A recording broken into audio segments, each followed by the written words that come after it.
Hello there, lollygaggers.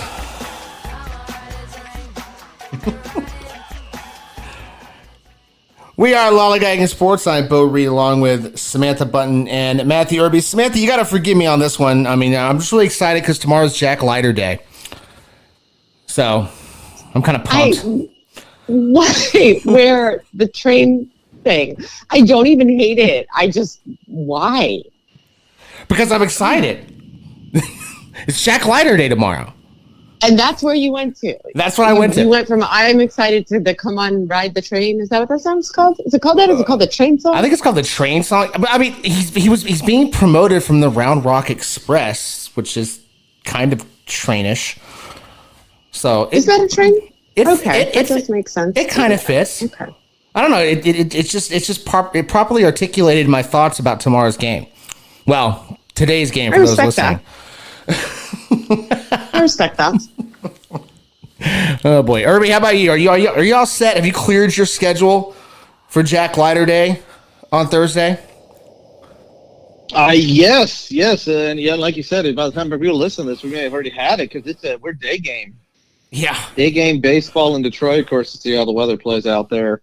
Hopefully, we don't have any delays. But thank you for the opening audio. I did do a little shuffling through the kitchen while getting ready. I'm not gonna. Actually, I'm gonna be dating us here, but anyone that went to high school in the same era as we did probably heard that song at a pep rally, more than likely, I would think. Yeah, or even weirder, a dance. They love to play that at dances, really, which is weird because I'm not really sure what you're supposed to do with that at a dance. It's weird. I don't remember hearing that at my prom. Interesting. I don't know if we heard it at prom, but I remember them playing it. You remember those, did you guys have those underage nightclubs by you? They're for, when you're, 14, you know, and you can't go anywhere good. It's like a fake bar. You have these by you? No, but I imagine. They like that song. I remember hearing that train song at those things. It's like candy cigarettes, but bar form. It's interesting. Yeah. Yeah, it's the faux bar experience. It was super weird. And they're always in a strip mall. Now bars are in strip malls. Yeah, which also weirds me out. But yeah, very strange. Oh, well. Instead of biker gangs out there, would you have bicycle gangs hanging out in the parking lot? Naturally. I feel like it was a mix of people who were 12. So it was probably you're not supposed to be there because you're not old enough. And then people who were 19 and drunk. Neither of which I believe was the actual intended audience for this, intended customer base, whatever it is. I'm not sure how they made any money selling $2 Obviously they didn't. to people, but, Interesting. This is I'm really happy with the unintentional time choice. Capsule moment. I love this. It's always fun when the opening audio just sends us down a whole other rabbit hole, like it's doing right now. Yeah, it was a weird time. The late 90s. It was a weird time. Very, very odd time, to say the least. Oh boy! All right. Okay. Well, let's get into our fun baseball coverage, which this time of year, thankfully, that's all we have is baseball. Yay! So, we each have three things. We talk about the three things in the game that have piqued our interest. So, Samantha, you want to kick us off for this week? Sure. Well, I thought we'd just start with Patriots Day. Happened this week. And hello from Boston. I'm still here and will be here through the remainder of the Cleveland-Boston series. But kind of just wanted to throw this out there as sort of a PSA for if you're thinking about visiting Fenway Park or you're thinking about taking a road trip to see some other ballparks and you're not sure where to go, I highly recommend Boston for Patriots Day. The fact that they were playing the Guardians this year was just kind of a bonus for us. We go pretty much every year, and we get up to Fenway 8 times a year. It's obviously very fond of the ballpark and very fond of Boston, and it's an easy trip for us from New York, but This year, Guardians on Patriots Day is even better. But anyway, I think it's so much fun. Gotta love an 11 a.m. baseball game, right? Like, so fun. Like, we'll love the weirdo timed baseball. That's not because we're trying to jam a million playoff games in because there's a pandemic, right? So it's great. And there's all sorts of, I mean, obviously, if you're not familiar with Patriots Day, it's a state holiday in Massachusetts. And I believe in some other parts of New England as well. It's meant to commemorate the Battle of Lexington and Concord. Kids get the day off school. The whole place is a party. The Ben Franklin impersonators are everywhere. They're nice. Everywhere. There's so many of them. There's so many Ben Franklins wandering around Boston. See them by Fenway. You see them by Faneuil Hall. You see them all over the Freedom Trail.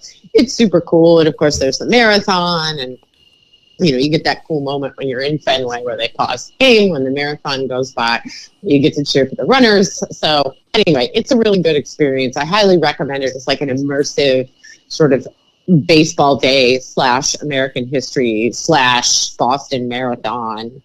Anyway, it's a good way to experience Fenway Park, especially if you've never been before. Yeah. So for those of us that have never done this, you know, I mean, obviously we've seen the marathon on TV and the Red Sox playing at 11, all this other stuff. What exactly is the order of events for your average fan that's just going there to have a good time? Like, is it a little marathon, then the Sox game, and then back to the marathon, and then a bunch of day drinking, or is that mixed in somewhere? Yeah, I mean, I would imagine it probably varies. You know, the Patriots Day Red Sox game tends to sell out pretty quickly, so I would imagine there are probably a lot more people just out and about watching the marathon and hanging around downtown or hanging around at the bars or what have you than there are just attending the game, because it does tend to sell out pretty early. Sure. But you know, you can catch a bit of the marathon and then go into the ballpark. You know, it's obviously over usually by the time the ball game ends, except for maybe some stragglers. But although the Boston Marathon, you know, famously not a marathon that has a lot of stragglers, they have some pretty stringent entry requirements. But yeah, generally you make a day of it. You know, everybody's off school. Most people are off work. A lot of businesses are closed, actually. I mean, not bars and restaurants, but other businesses, mostly because you can't get anywhere on Patriots Day. So, you know, good luck driving to your office downtown. So most places just kind of give up and decide, okay, this is an official holiday here, so everything is closed. So, yeah, I mean, I think for us, like what we usually do is different, obviously, when you're younger, but, you know, obviously we're married and have kids now, so, you know, we basically just take our kids over to the ballpark, go to the game, you know, just try to catch a little bit of sort of the marathon atmosphere on our way over there. You know, you can see it walk through Fenway, and then we usually try to come back and come through and kind of get downtown. I'm not super crazy about going to like Faneuil Hall area or anywhere else that is like really touristy on days like this because it just gets really overcrowded. But it's just a good day to be out and about in the streets of Boston. Really fun. Yeah, you know, see, Irby, I think I would rather be just like in the streets of Boston than try fooling with going to a ball game at 11 o'clock. I mean, I love baseball, but just being out and about in that atmosphere is also something that speaks to me. Oh, I'm loving this. I've never put that caveat. I have not experienced Patriots Day yet. Now definitely needs to be a bucket list piece, because as you're explaining this, man, like it's hitting me of like, this feels like youth, where we would have baseball game. We would play games on a Saturday morning at 8 a.m. Because that's what you did as a kid. Like you have a turn, it's like 8 a.m. You wake up, and so I don't know. And that's like breakfast, waking up, games here in a couple hours, like getting the atmosphere and everything. Like this sounds yes. This is like more of this, and 11 a.m. I mean, even earlier. I love this early baseball. Yes, I you got my vote. This sounds fun. I mean, I don't know. I mean, maybe it's the touch of the childhood is what I'm looking at here. It's this back to that childhood of playing games that early in the morning, you know, and obviously this is a Monday, but still, yeah, early morning baseball. We always have these night games, and baseball is great at night, but early morning baseball, that just sounds right. Yeah, absolutely. And, you know, for those out there wondering what a national holiday for opening day would look like, just take a gander. Yeah. Right? Mm-hmm. Right? That's true. Just take a look. Yeah, Patriots Day, I mean, I've never been, I really, truly didn't know much about it until a handful of years ago. But once you learn about it, like you like every year, like, oh, it's Patriots Day, and you want to take a look at the coverage from Boston, see how everything's going between the marathon and the game, and the after. Yeah, because it becomes a focal point very quickly. So cool. All right, Samantha, what else you have? All right, well, let's stick with the Red Sox here, mostly because this is actually something that I believe came to light last week, but I was surprised. I thought this was going to get kind of stale, but nobody really talked about it. And I was surprised more attention wasn't paid to this because it is hilarious. So I feel like many people have mixed feelings about AI and what AI is used for, and sort of, do we want AI like creating art when really we should be using AI to do things nobody wants to do, like pick up trash. So mostly I'm not in favor of AI doing things like writing songs, because like there are people who want to write songs and who are better at it than the robots are. But there is one notable exception. And it turns out that exception is when a frustrated beat writer from Boston decides that they have had just about enough of watching the Red Sox get clobbered by the Orioles in a very ugly series, and decides to go into an AI program and ask the AI to write a country song about how poorly the Red Sox are performing against the Orioles. So you guys, I can't even explain to you just fully how good this is. It's kind of like one of those big power ballads that you heard in like the 90s from the pop country. It's incredible. We will post there's a video of it on Twitter, and we will post this tomorrow with the show link, so you guys can see it if you haven't already. But I'm telling you, man, the lyrics to this, I'm not even going to try to sing them, partly because you don't want to hear me sing, and also because I just can't possibly do justice to whoever the computer is that wrote this and sang it. But it's like, I'll just read you some lyrics. So it says, Jansen came from the pen, and our worries came to life. 83 in the dirt, 89 down the pipe. Cold, dreary April Thursday, lost without your embrace. Sox blow a late one again, punch me in the face. And then it goes into the chorus, which is basically just, how do you lose to a team of children? Which is just absolutely freaking hilarious. Like, I have to give credit to the AI here for picking up on the nuance of losing a game, a series, in fact, and the distress of losing to a team which is largely populated by, something close to literal children, or what we would call children by Major League standards, which is the current Baltimore Orioles as they are constituted in 2024. But just tremendously good stuff. Sometimes the robots, they get it right. It's the punch me in the face line. Like, I know. How did AI so quickly capture an emotion that every baseball fan has felt at least some point already this season? I just, it's so perfect for like the feeling of when your team, it does literally feel like being punched in the face, right? But it's so country song to lost without your embrace. Punch me in the face. Yeah, that is. And then it just pivots to, how do you lose to a team of children? And you're just like, so brilliant. It's like so ham-fisted and stupid, and yet it actually does properly capture the feeling of it, as you have said. I mean, there's been some times this week where I've had that emotion. How about you, Irby? Have you had that this week, like I have with some of these late, some of the way these games have ended this week? Yes, the way that baseball has been treating our team is, yes, I have felt punched in the face a few times. But I'm liking that so first of all, Samantha, well read. That felt very like 100-year ago poetry, baseball poetry. The way you said that. That was good. That was good. But yeah, it kind of felt like that. Listening to it as well as some of the phrasing, it's kind of reverse engineering. Hearing it's like, okay, where's AI pulling that from? Okay, punch in the face. Yeah, I get a punch out or a strike. Yeah, okay, I see what they're doing. Wow, but still, lose to a bunch of children. Thank you for taking that. AI playing 4D chess. I need somebody. I need this read by somebody like from like the 1900s, early 1900s baseball with a name that you would see in Bases Loaded. Everybody knows Bases Loaded, Nintendo game, right? And just read it like that because it's perfect.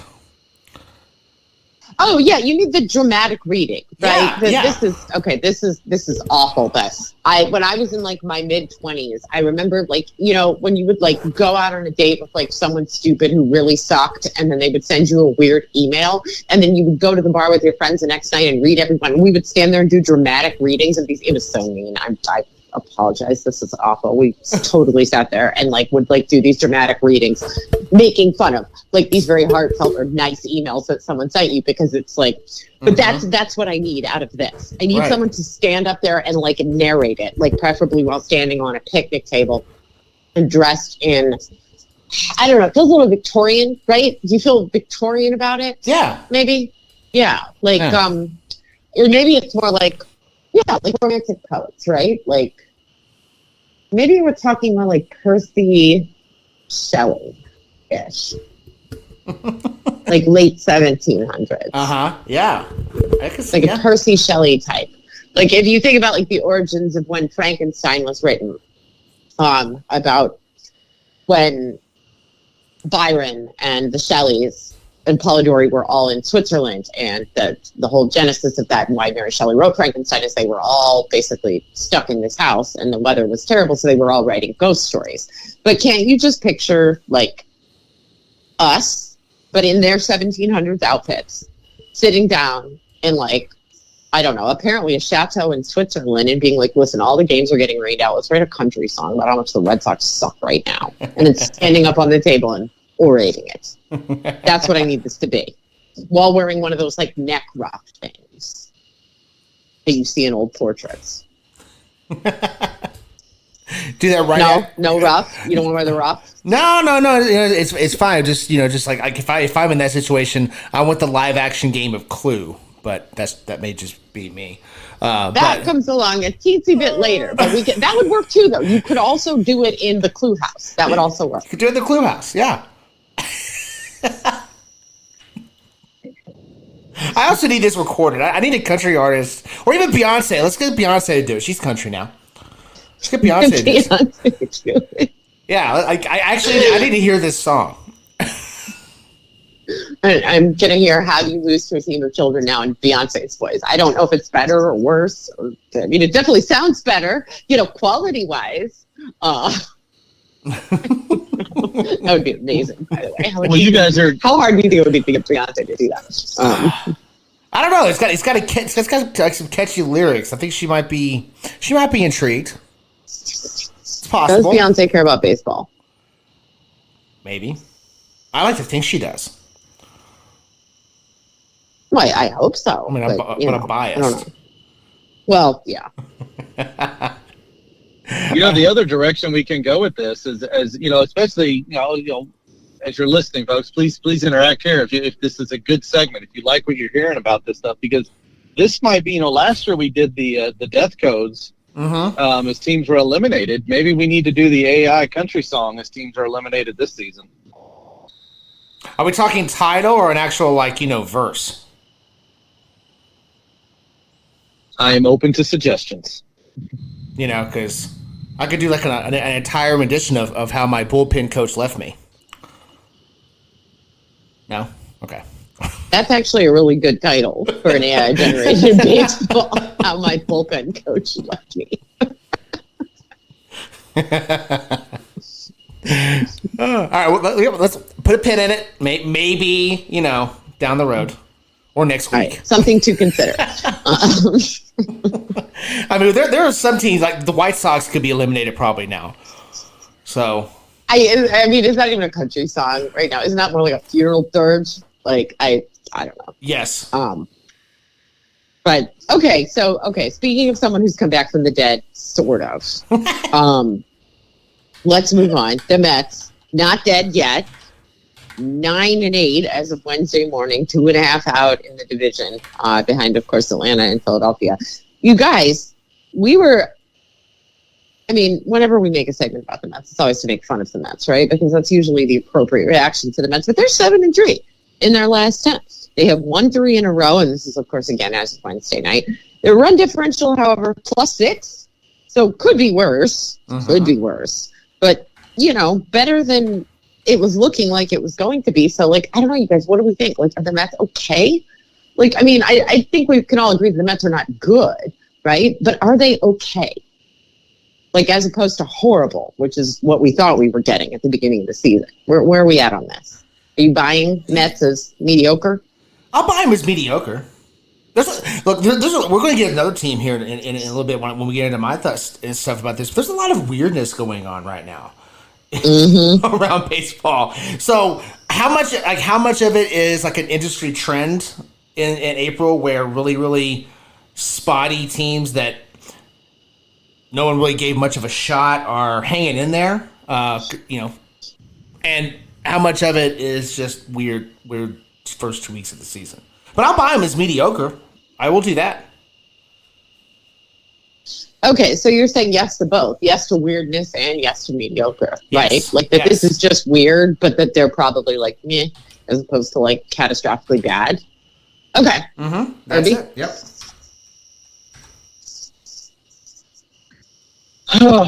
You want me to say positive things about the Mets? Not necessarily. I had to. Look, happy. What do we say? Choose and joy. They are playing better than we thought, and this is good. It helps. I thought you were going to stop after they are playing. Yeah. Well, maybe that's what they're playing baseball. It's more than what the White Sox can say. Well, that's fair. That is fair. No, look. I mean, I don't want to say this is what we expected. If you had told us that Miami was going to crater this poorly, and with the Nationals being where they are, yeah, this is about where you should be. Can this Mets team play this out and finish 500 or above it? Hey, you know what? I'm not against this. Not against this, because the quicker they do that, the quicker they're going to, spend another $1 billion on players. So, yeah. Because I just don't see them learning the lesson here. We had all those players, and we couldn't win. Got rid of them, we started winning. No, let's go get some more. So, I think I'm like you guys as well. A Pete Alonso guy, and I enjoy watching him and happy for him. And this is fun. They're playing. There you go. I think you said it best, Samantha. They're playing.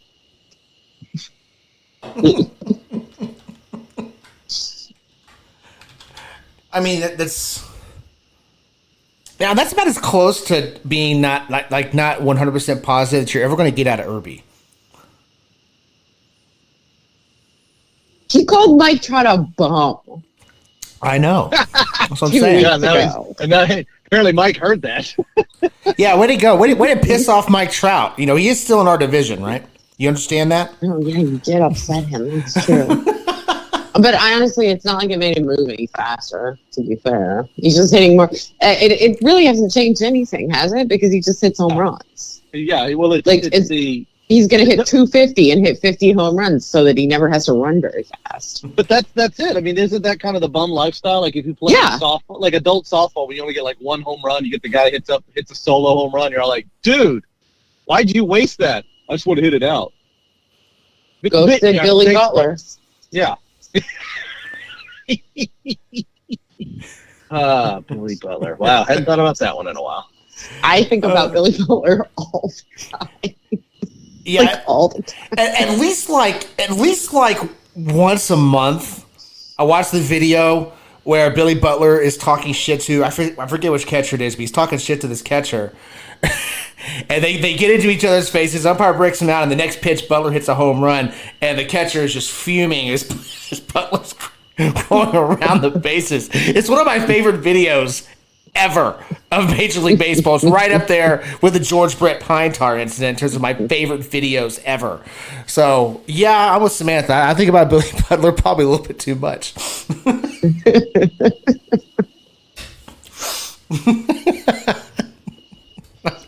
I really want to know what the argument was right before he hit that home run, because that catcher was pissed. I mean, pissed.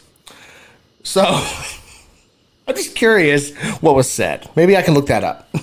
It's got to be out there somewhere, right? That I'm sure that's findable. Yeah, we can find that. If nothing else, like an AI make a country song about it. Might be better, actually. See, you now can get Billy Butler to sing that.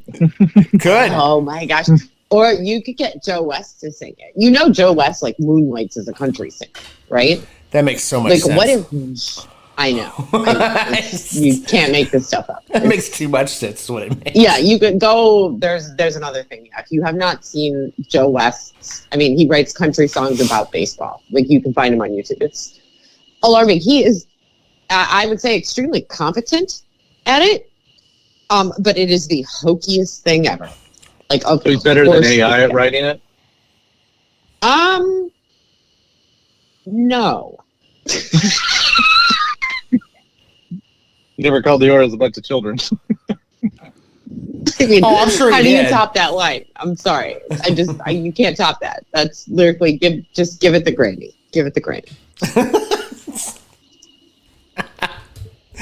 Oh boy! I mean, although Joe West did give us, I mean, I believe one of the songs is called "If You Cheat on Me, You'll Be Out at Home," which is hilarious. That's catchy. So, yeah,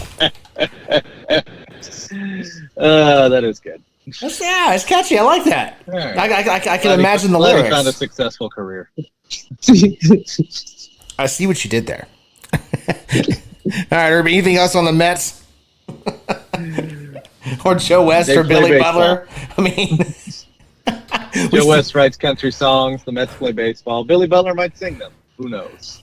See, for those of you new to the program, this is completely normal. We start off with a topic like the Mets, and at the end of it, we're talking about Billy Butler singing a Joe West written country song. That's the most lollygagging segment we've had in a while. Sorry, guys.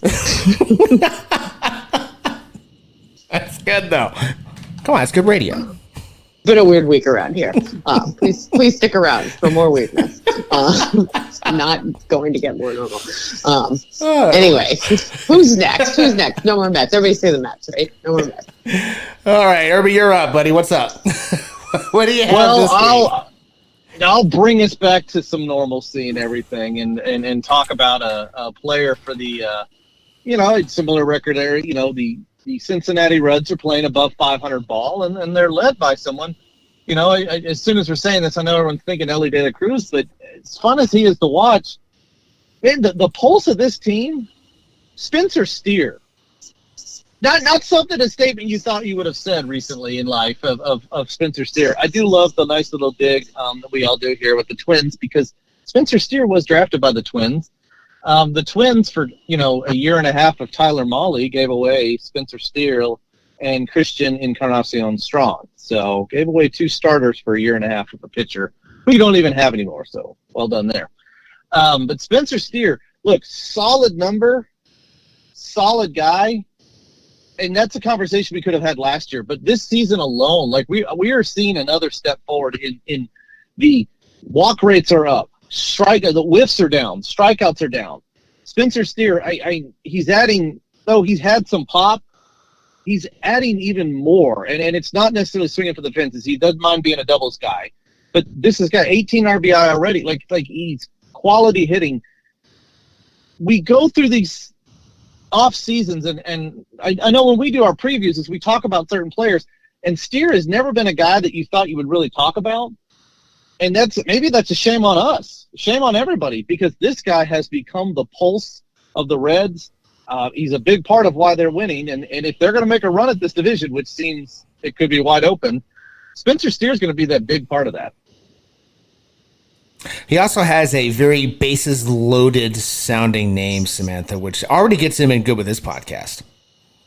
Spencer Steer. Yes. Yeah. Spencer Steer's a great baseball name. Absolutely. That is a great baseball name. Yeah. Also helps that with his OPS is he's got a 1 on the right side of the decimal. So that being the left side.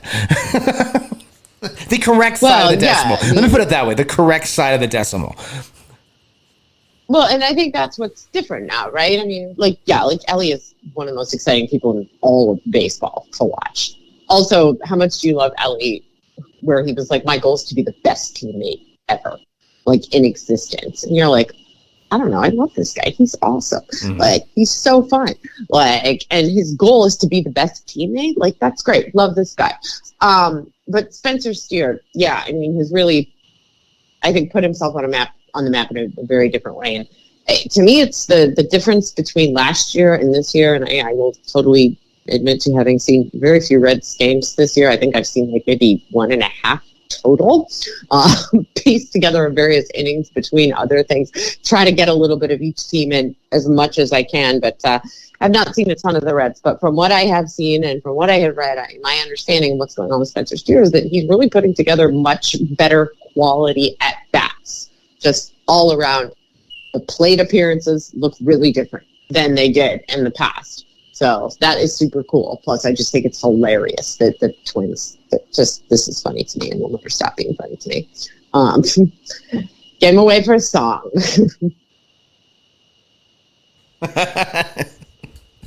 Irby, what else you got? Well, and that's absolutely right. Just gave away for someone not even there, but duh. Like it's funny when I read that. You know, when we have our Cornell moments and everything of like, oh yeah, this makes perfect sense. Here's yet another one of like, yeah, of course he was a Twin, and then Minnesota's like, we don't need this. So whatever, you do you. Other end, and this is now we're going to get a little bit further back into the weird. And sorry, I did my normal. We're going to get a little weirder, and then it's going to get even weirder after that. No boy. Is it possible? Well, no. Let's not be possible. Let's talk reality here or everything. Currently, as we sit here, the Milwaukee Brewers once again lead the Central, and this is one that we talked about. We thought this team would take some steps back. That we thought St. Louis would jump. I mean, we could almost make the argument that the NL Central is flipped, with St. Louis not really getting the ball rolling or anything. There's 3 games separating first and last right now. But this Brewers team, I think it's almost becoming now, it's like if nobody wants to take this, the Brewers are just going to hang around and take care of business.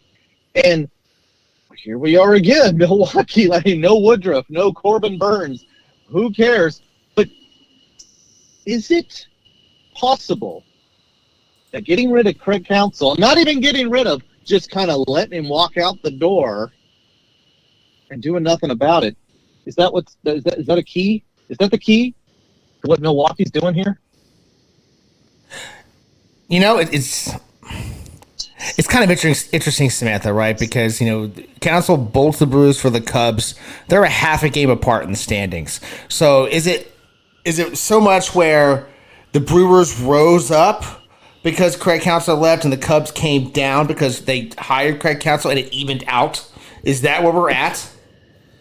Addition by subtraction. Craig Counsell, Craig Counsell's in the wash. Boom. If you're new here, you will know that we are not a part of the cult of Craig Counsell. We do not worship at the altar of Craig Counsell. This entire podcast is absolutely baffled by the sterling reputation of a guy who has been a very average manager throughout his career. But sure, fine, whatever. Could the Brewers be better because they simply decided not to match the offer that the Cubs made? Maybe. I don't know.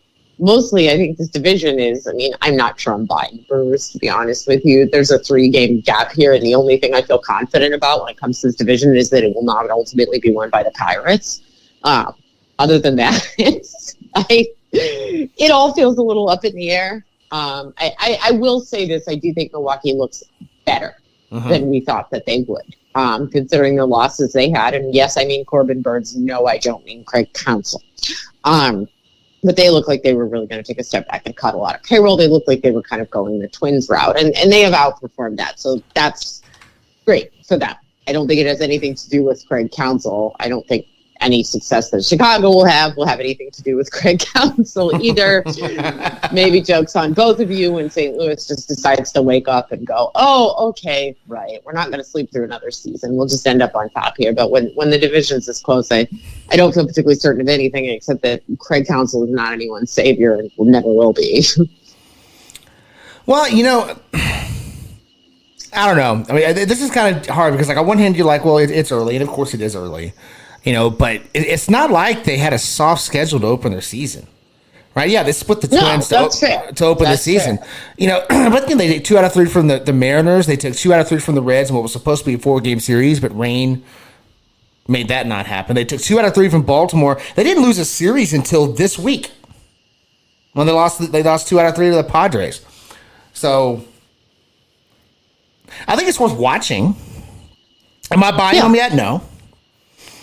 Not at all, but everybody, as you said, that division is there for the taking, and you could really, truly make an argument for pretty much anyone in it. So except the Pirates. So I don't know. And they're not completely cured either, because there are some residual councilisms. The Wednesday night game was a 5-pitcher bullpen shutout, so that was very council-like. I guess you can't get away from it completely. It takes time to heal. It's like radiation poisoning. Like once you've got it on you, it takes time for it to get out of your system and everything. So can't blame them for that. But yeah, this is hey, you know what? We've seen crazier things, and good job, Brewers. But yeah, you guys are spot on with that too. With like 3 games separating first and fifth, this is wide open. Also, if you give me enough Jameson and a couple cigars, I can make an argument for the Pirates. Just throwing that out there. You got to wear an eye patch too. Yeah, that works. And by the way, this is not like an anti-Pirates take. I love the Pirates. I would probably, if I could choose the winner, I would probably pick the Pirates because I love the Pirates because they have the greatest team name and the greatest marketing opportunities. But I feel like you could make that perfect argument for the Pirates, and then the Pirates would be like, "That's nice. We're trading all those people who you just said would get us there at the deadline." Any argument you can make for the Pirates will later be undermined by the Pirates. That's actually a good point. Just because you said that, I'm just going to say Jared Jones. Just going to throw it out there. I mean, I was about to say, that's how the Astros get Jared Jones. Yeah, you can't just throw that out there without it. At the very least, you have to say he can't. The places he can't go. Okay, that's true.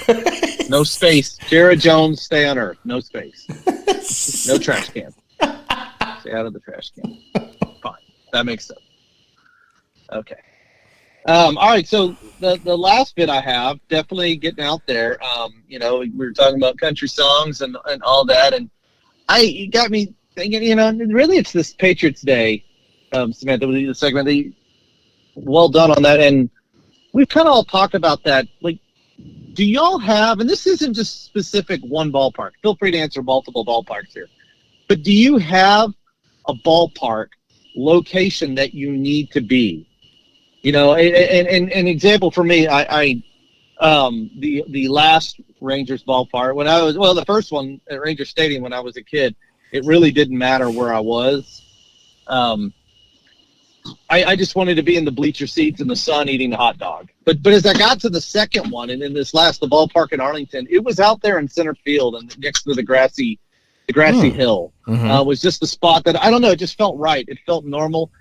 Now, maybe as I get older and I have kids and stuff like that, I like a little more elevated view. But if I'm by myself, and so the elevated view, kind of like in the corners, by the foul poles, but not in fair territory. Foul territory, elevated, foul poles not blocking you. Kind of that secondary section. Good elevated view, good view of everything. But the one I like, and it's, I'm thankful I get to do this segment and go first because I know Bo's going to try and steal it here. Get out of my spot, Bo. It's the bird's eye view at Globe Life. Way up high in dead center field, and it's beautiful because it's not that far away from the field, so it actually gives a feel as though that you're on the field, but you're at the elevation of a pop fly, and it's a beautiful view. If you've got vertigo, I highly do not recommend that you go up there because even as someone who doesn't suffer from that, when I stand up there, it's that's a far drop. But that's me. It's those are the spots. I can sit almost anywhere, but those are the spots where I just feel normal. So I don't know. Do you guys have similar feelings about certain spots in stadiums? Samantha, do you want to take this one first? Sure. Yeah. I'll tell you my preferred spot in my 3 favorite ballparks, and also my preferred spot in a ballpark I spend a lot of time in, but that is not a favorite. So we'll start with that one. In Yankee Stadium, I pretty much will only sit either in a suite, like a courtesy suite, or the press area, because I can't be out there mixing with those people. I've tried it. Didn't work for me. No, thank you. So that's the negative one. But the others, in Cleveland, my preferred spot for a very, very long time was always the right field reserve seats. I like to sit right on the rail down there and right up against the visitors' bullpen. Really fun. You could interact usually with the visiting pitchers. You can buy them stuff, trade them a hot dog for a ball and stuff like that. It's a good spot to be. We had season tickets out there for a long time. That was my favorite spot. They have since sort of reconfigured the outfield in Cleveland, so it's no longer possible to do that because they moved the bullpen. There's a bar over there now, but I do kind of still like that general area just because that's where I'm used to. That's the vantage point I'm used to there. And as long as you're right up at the front, I kind of like the perspective there. In Boston, I like to sit on the first baseline, out towards the outfield. That's my favorite view in Fenway. And in Camden Yards, I like to sit in the outfield in the bleachers. Nice. Okay, the outfield bleachers at Camden Yards, that's not right by the out-of-town scoreboard. Are you talking more like towards center field? Yeah, towards center field. Yeah, I left center. Mm-hmm. Left center. Okay. All right. Well, I've only been to the Rangers' new yard once, so I really don't have a favorite there yet, although that will change this summer. I will say in the old ballpark, I really like being on the bags, either first base, third base, second deck. Good pop foul territory, but also a great view of the field, a great view of the game itself.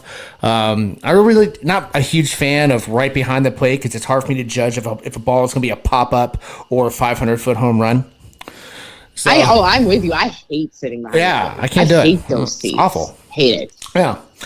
So I like it from the side. Now, in terms of ballpark specific, Camden Yards, Samantha, I'd be in right center.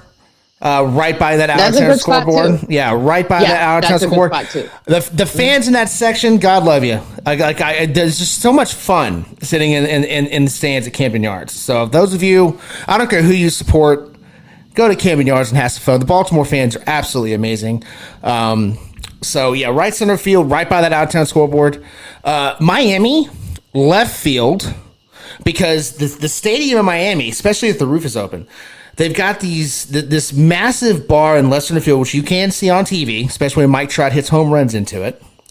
But it's got a gorgeous view of downtown Miami.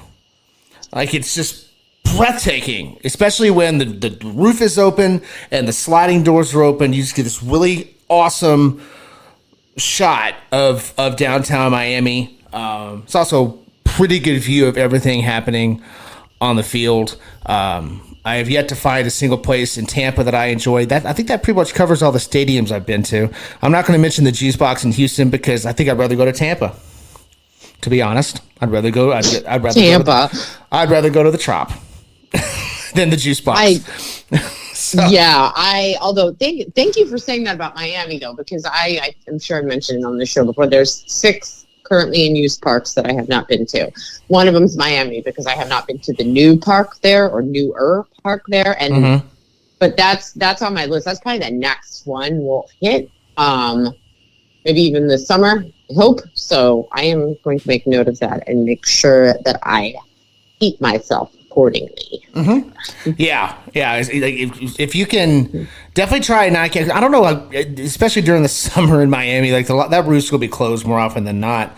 But you get a nice, comfortable night. They'll open everything up, and you just have. And even when the doors closed, you still get a really good view of downtown Miami. It's just a little bit better when the doors are open. I don't know, maybe angling for a September game there. There you go. Now you're thinking. You're thinking. Yeah. So rather go when the roof might be open. They also have this really cool stand in Miami. It's towards center field, in between. It's in left center field, right? But it's bobbleheads from all the different teams. So it's like a bobblehead museum in this tiny little stand. So cute. That's pretty cool. Yeah, the Miami, they don't. Every now and then they'll do something and make the playoffs, but at the very least, you have a really good atmosphere when you go to a game in Miami. So highly recommend. That should be on your list. I mean, you've been to Tampa, you got to at least get the palate cleanser of Florida ballparks. Oh yeah, well I liked the old Miami Park too. I mean, it wasn't great, but it was okay. It was better than Tampa. So. Yeah, I mean, Tampa's one of those. Like most of the ones that I have been to, there are a few that I have no interest in going back to, and Tampa's certainly one of them. I have no desire to go there ever again. Most of them you'd like to revisit. It's just that you want to prioritize the ones you haven't seen yet. I haven't been to the newer park in Atlanta either. I've only been to the old park there. So there's those. And then, Texas and Seattle. Haven't been to those either. There's one we all know I'm never going to hit because I'm never going to Houston. Yep. So that ain't happening. But hopefully we can get to 29 before too long.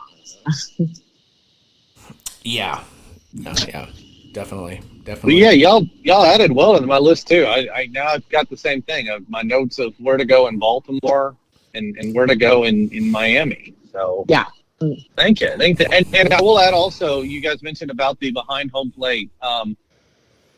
Same exact feeling. Not a big fan of it. The only time I've actually enjoyed it was 2022 Texas League Championship game, watching AA Championship. My son and I actually got tickets right there behind, and that was fun just for him to experience really how fast that ball's coming in and going off the bat. Mm-hmm. So yeah, that's true. That's a good experience with a kid to have them get an idea of like, wow, that ball is cooking. Mm-hmm.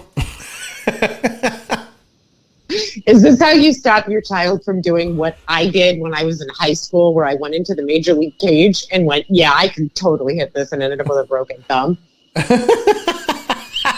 That would work just as effectively. I think it was the pop of the glove is when he was sitting there going, that's loud. Like, yes, it is.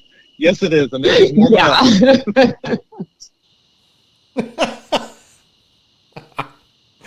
All right. Anything else here on favorite spots and ballparks before we move on? Although I do want to know how you broke your thumb. Did you get hit? What happened? Oh, yeah. Because not only could I not hit it, I basically had to crowd the plate to give myself essentially more room to try to. My goal was I just wanted to get a bat on it. Right. And it was throwing a little inside, and I couldn't even get out of the way of it fast enough. And it hit me right in the hand. It hurt so freaking bad. Oh, yikes. Yeah. So that was fun. So, I spent the entire first month of that year at school writing with my right hand, even though I'm left-handed, because I couldn't write. Because I decided to do this 5 days before school started. As one does. And my father let me do it. So we love Dale, but this was not one of his better parenting decisions. Sure, let's try it. Why not? What could go wrong? What could go wrong?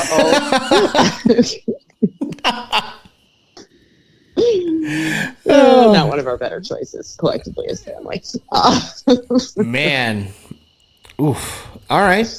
No, but it's a core memory. It's a core memory. It is. That it is. It is. You can never unfeel the feeling of a 95-mile-an-hour fastball hitting you right in the thumb. You cannot unfeel. Well, it did great. It totally works great when watching with people like, man, that's gotta hurt. It does. Yep. I can tell you. It sure does. You are correct. It does hurt. Thank you for reminding me. Yikes. All right. Irby, how about you? Anything else on ballparks? No, I mean, just what you guys said. Anyone else, as you're listening to this, please put that in. We'd love to hear your spots too. We all make our own trips as well. And I that's a big thing for me is I like to know where the locals and where the good spots. So throw in there your favorite ballpark and where you like to sit, where's a good spot, and maybe even where to avoid as well. I think we need like a lollygagging field trip to some of these stadiums, like Camden Yards, for example. Absolutely. And Fenway. Yeah. Podcast meetup. Mm-hmm. Yeah, I'd be down for that for sure. Definitely. I'll see if I can find some sort of like a travel board we can do a broadcast. Yeah. That works. All right.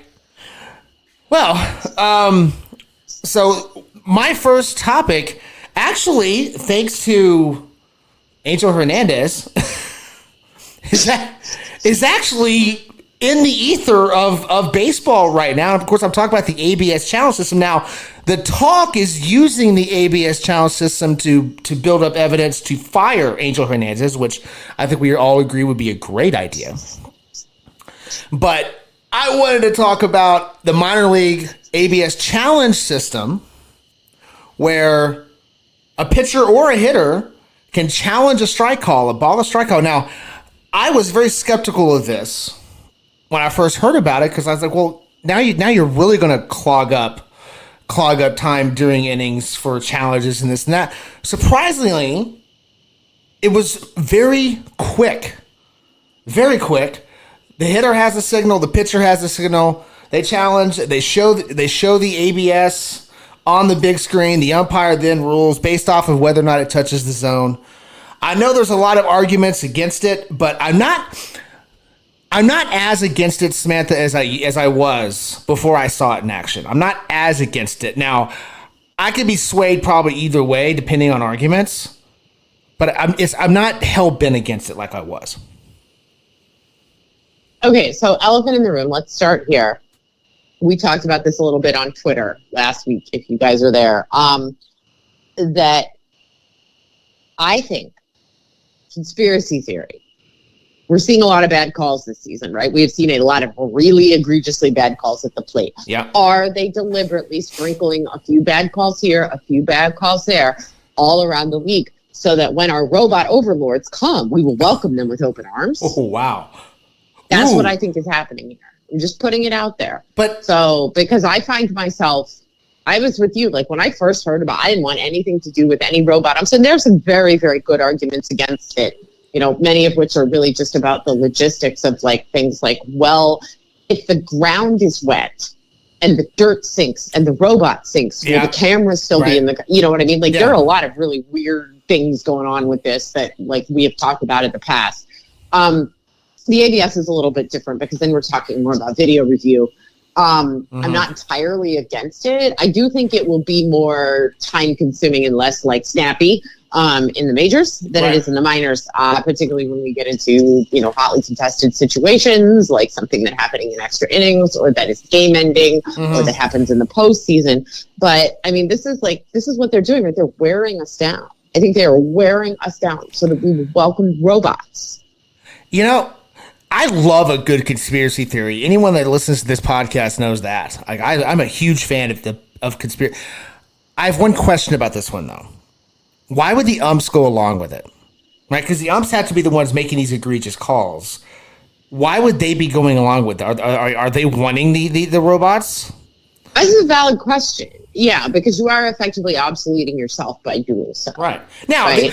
These are MLB umpires, so let's not put it past them. Right. Yeah. Well, and I guess, I don't know. If you're an MLB ump, like, do you get yourself into a place where, like, you figure it's inevitable that the robots are coming, right, for your jobs, but there will still be umpires on the field. It won't be all robots. So do you figure if you're more cooperative and you say, okay, I'll go along with this, are you going to be in the group that keeps their job? Because there will be less human umps if the robots are taking over making the calls at the plate, right? So that's one less guy a game. So if you want to make sure you're still included and you're still going to be on a crew, then you better cooperate now, right? Like, it's sort of like, waiting to take sides in the war until you see who's winning. I mean, that's what's happening. Irby, how about you? What do you think here?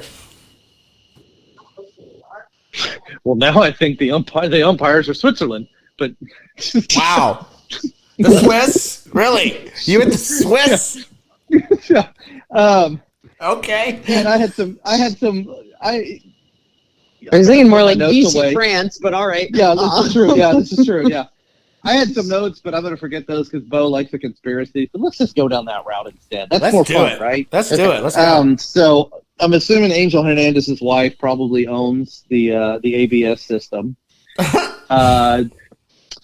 Probably a really good chance of guys like him and CB Buckner. I don't like a lot of these young umpires.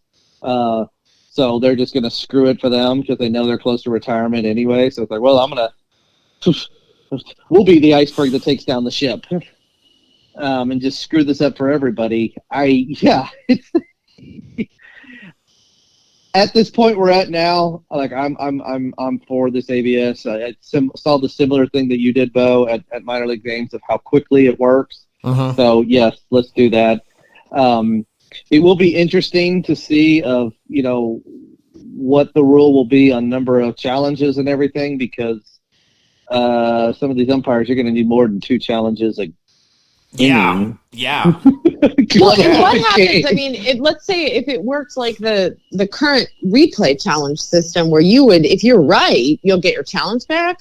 So if you're in a game with Angel Hernandez, you're going to get like 30 challenges. Because as long as you're right, you get another one. So you're going to be challenging like every pitch. That is true. But you will have to. You will have to, because if you dare question his vision and get it overturned, the next pitch. Like if I'm the catcher on the next pitch, I'm setting up 3 feet outside. Right? Going, yeah. Throw it out here. He's going to call it a strike because they've already used their challenge. Yes. Which sidebar? For once, I have hope that Angel Hernandez will be fired soon. I actually have genuine hope now, based off of the stories that are leaking out about this whole situation. Like, I'm starting to get a little sense that Angel Hernandez is going to be fired, if not this offseason, next offseason, or next mid-season, somewhere around. He's going to get canned, and they're going to be a very public shit canning of this guy. So I'm proposing. You know how we have like Bobby Bonilla Day? We need to have Angel Hernandez Pink Slip Day. Do you just do everything 3 feet away from where you're supposed to do it on that day? I mean, you could, but my point is, every baseball fan can agree that Angel Hernandez should be fired, and should have been fired a long time ago. So this is one of those game unifying moments where all of us... You're right. It is the great uniter. What the common enemy, Angel Hernandez. We all agree that we hate Angel Hernandez. That's true. Right. That's so true. We all get together and we just celebrate the fact that he's no longer terrorizing our game. I think an Angel Hernandez shit can day. Yeah. I like it. I'm in. And you actually have to say shit can day or something along those lines, because Angel Hernandez Day sounds like you're honoring him, and we don't want that. Well, yeah, we do want to be specific about yes. Angel Hernandez 3 feet outside day.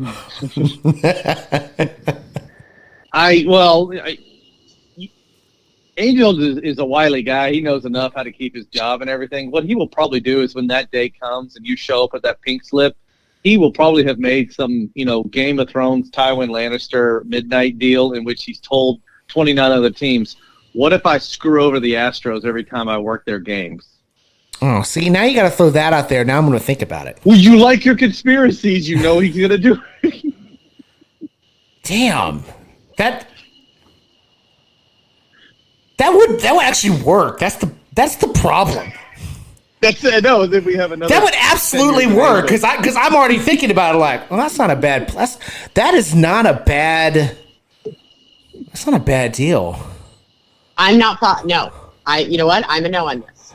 I'm still a no. No, because I don't want to be like the Astros to get back at the Astros. True. I want to win clean. Oh, that's fair. That's fair. No, Angel, your job is not safe with me. There you go. Okay. All right. Samantha, as always, brings Irby and I back to where we should be. If you're looking to me to bring you back hey, to the same perspective, you are in trouble. If you think I'm joking, go back and listen to the shows where you had the week off, and it's just me and Irby up to our own devices. Things go off the rails real fast. All right. So next on my list, I did want to ask about the Kansas City Royals. They're sitting here at 12-7. They've beaten some pretty good teams. They swept those Astros. They're a game out. Cleveland started out 12-5. Royals are 12-7. They've got a run differential of plus 40. Now, obviously, I don't think anyone's buying the Royals as a legitimate contender, but they did sign Will Smith, who's won 3 straight world championships. They got that going for them. They no longer have Chapman in the bullpen. And Bobby Witt Jr. is showing he may be underpaid. So things are going pretty well in Kansas City, Samantha. Is this just a glimpse of what they could be as they're building? It's just like a little flash in the pan of what this lineup could be, what this pitching staff could be? Yeah, I think I'm not really in a position right now where I can honestly look at this and say, like, yeah, this is legit. Look out, the Royals are here. I'm not buying it. Yeah, they beat the Astros. Well, a lot of people have been beating the Astros. So also true. I'm not super impressed by that. What I think this is a sign that this team is headed in the right direction. And we talked a little bit about, was this Bobby Witt contract a mistake, and ultimately, we don't know. He certainly looks, I think, better than we were expecting. The question was more, well, have you spent all of your money on this down the road? This is a team with a relatively limited budget. So I think they are in a slightly better position than they were in the past to spend a little bit of money. And we know, too, that there's been some talk about, kick up your performance and put on a show because you want a new ballpark, right? That does come into play here. That's certainly part of this. And we talked about that before as well. But so I'm not sure. I think this is entirely legitimate in terms of the 2024 Royals, look out. I think they are going to fall back to the middle of the pack. But I do think that maybe this is an indicator that the Royals are A, ahead of schedule on their rebuild, and B, that maybe some of these decisions they made that we thought looked a little bit wonky. I'm not talking about the Will Smith thing. I'm talking more about the Bobby Witt Jr.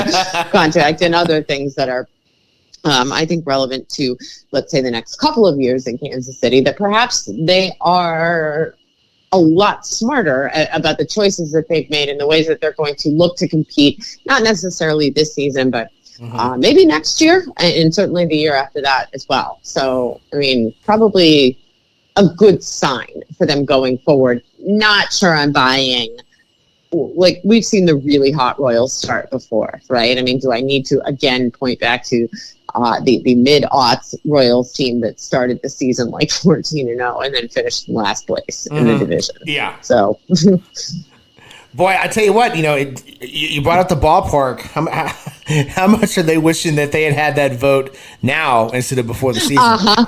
Yeah, right? I thought about that too. Yeah, I don't know that it would have really mattered, but it can't hurt, right? You're right. It can't hurt.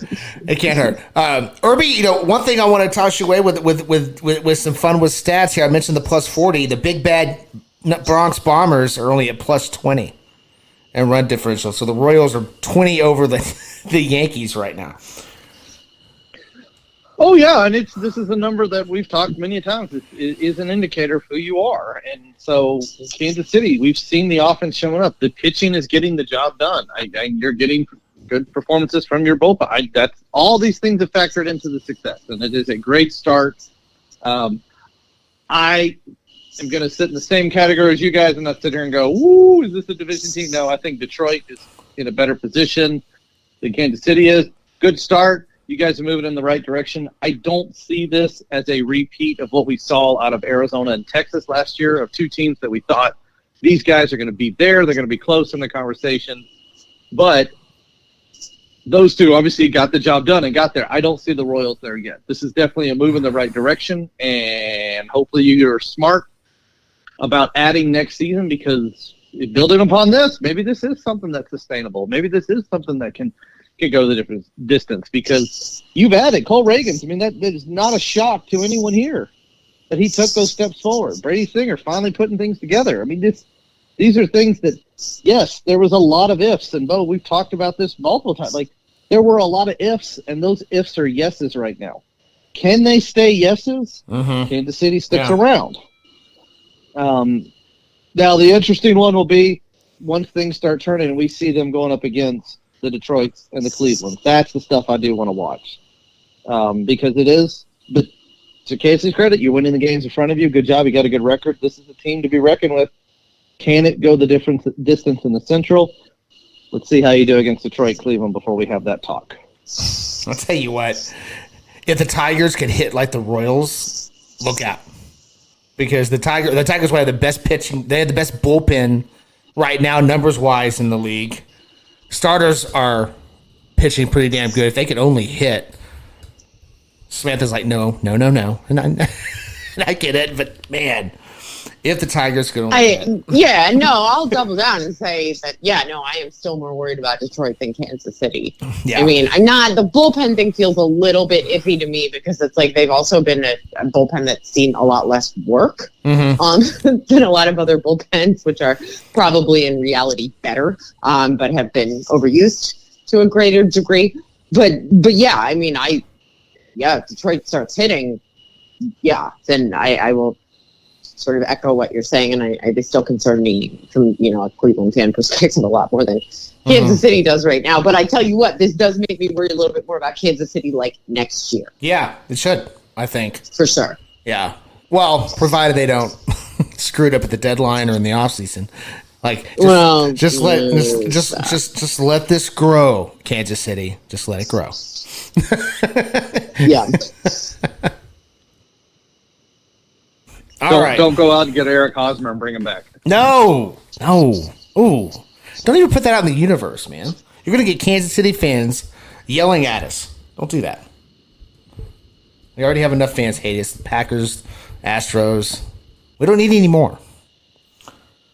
Speaking of the Astros, it's time to assign another president, guys. And I really got to thank the Astros for having such an awful week because they made this segment even better. Are they or are they not, Samantha, the William Howard Taft of baseball? Do the Astros fit in a bathtub? Well, Altuve definitely does. You could put Altuve into the tiniest bathtub. The teeniest little bathtub, like a dollhouse bathtub. You might even say he's the anti-Tap in some ways. But yes, if we take away strictly size comparison. I'm sorry, it's just really hard for me to not picture a giant bathtub that was too small for cats with little Altuve like sitting in the corner. It's just really fun to me. Anyway, this is the weird visuals that are in my head. It's Altuve wearing a buzzer in the bathtub, which by the way you shouldn't do. I think that's like when they tell you those stickers they put on the hairdryer that's like don't dry your hair in the bathtub. And you're like, who would do that? Like Jose Altuve, do not wear your buzzer in the bathtub. Herbie, how about you? William Howard Taft of baseball. Is it Houston? Yes. Well, I mean, you're talking size, and yes, John Singleton's got that covered. True. He's kind of got that look already. Sure. I need a little more facts about Taft here because all I'm thinking is Altuve. Y'all mentioned Tub, and I'm sitting there like, is he the one that takes a bath in like a sink? Didn't he do that? Well, but Taft. Yeah. Taft was notoriously known as fatty. He was a very large, fat man as president. He did throw out the ceremonial first pitch for the first time. He was the first president to do so, and he did it from the stands. Beyond that, there's not really much to William Howard Taft, which is why. So you're saying a whole lot of fat, but not a lot of meat there. Yeah, kind of like the back end of the Astros bullpen right now. Ooh. A whole lot of fatty paychecks. Ooh. Irby. A lot out. Irby brought the knives, Samantha. You brought the knives out. Is this a hater specific take or just general? No, just in general, because it happened yet again today. Like, I mean, Presley and Hader both blowing it to the Braves. Like, this is, I think we joked about this at first, but now it's like, what's going on? But keep it up. Keep it up. Samantha, anything you want to add? Wait, how did he die? He didn't die in office, I don't believe. No. But no, how did he die? Does anyone know? Is he electrocuted because of a buzzer? While trying to fit into the bathtub. Slipped and fell in the tub. Hang on, I'm looking it up. Yeah, hurry up and find a boat before we go way off the rails. Oh, no. We can go off the rails. That's the fun part about these assigning presidents. We can do that. Okay, Wow. so it was the first funeral broadcast on the radio. So he's got that going for him. Funeral broadcasted on a radio. What? What? Who? How do you broadcast a funeral on the radio? I color commentary? I have listened to a lot of baseball games on the radio where I felt like someone was broadcasting my funeral. So, I can see it. Okay, well that's fair. Who signs up for that? Anyway, yeah, no, he died of boring stuff: heart disease, blood pressure, blah blah blah. Did not die from electrocuting himself with a buzzer in a bathtub. I am sorry, everyone. To disappoint. He did somehow make it to 72. He did, which is pretty impressive for a large fellow like that. And he did also have a pet cow named Pauline. So that's cool. A pet cow? Like that. Yeah, he had a pet cow. Pauline. I props on the name. That's cow named Pauline. That makes sense. But pet cow. All right. Yeah. All right. And for those that are curious, he was, in fact, officially the heaviest president. At 5 feet 11 inches, he weighed 340 pounds. Whoa. That is a big boy. That's a big bowling ball. So I don't think we have anyone in baseball who can match that. Well, I mean, 340 pounds. If fast forward 100 years, he could have been an offensive tackle. Well, that's what I was thinking. Is that's really more like lineman territory. I mean, that's even big for linemen, but it's far too big for baseball. Even our bowling balls are not that big because they do got to be able to make it. That's like Gilbert. That's Gilbert Brown size. Yeah. He's also the first president and first member of the Supreme Court to be buried at Arlington National Cemetery. So there you go. William Howard Taft. Got some legit first. He's got some legit first. Yeah. All right. Respect. And to be fair, no one really, everyone was cheating in the presidential elections back then, so it's possible he cheated. It's possible. True. Just wasn't covered as crazily and conspiracy ridden as we have today. Well, yeah, I mean, that's right now. No one's cheating in elections, but everyone thinks everyone's cheating in elections. And back then, everyone was cheating in elections, and no one thought anyone was cheating in elections. Yeah, exactly. There it is. So. It's the ultimate irony. Good. Like, a little bit different than baseball when everyone's just been cheating all along, and we just ignore it half the time because it's convenient. You ain't cheating, you ain't trying. Every once in a while, we have somebody who gets a little bit too far over the line, a la, Houston Astros, where we all go, whoa, buddy, no. Right? There's stealing signs, and then there's that. Don't do that. They're just a really, really, really long way from, throwing a spitball. Here, guys. Really long way. All right, Irby, anything you want to add here before we call it a week?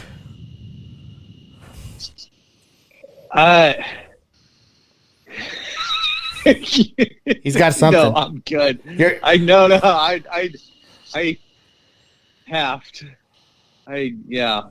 just gonna believe that he died in a tub with an electric buzzer. That would have had to been one hell of a high voltage buzzer. All right, that's it. Yeah. I'm going to go before we all go to hell. Hey, speaking of that, Ghostbusters is up. All right. All right. Well, wherever you're listening to Lollygagging Sports, like the show, toss a review on there, subscribe, help us out with that algorithm. Get more lollygaggers in here to yell at us when we say that the Astros are William Howard Taft. Or not. It's your call. Either way. That's going to do it for us. We're out of here. Until next week, watch some baseball. It's good for you.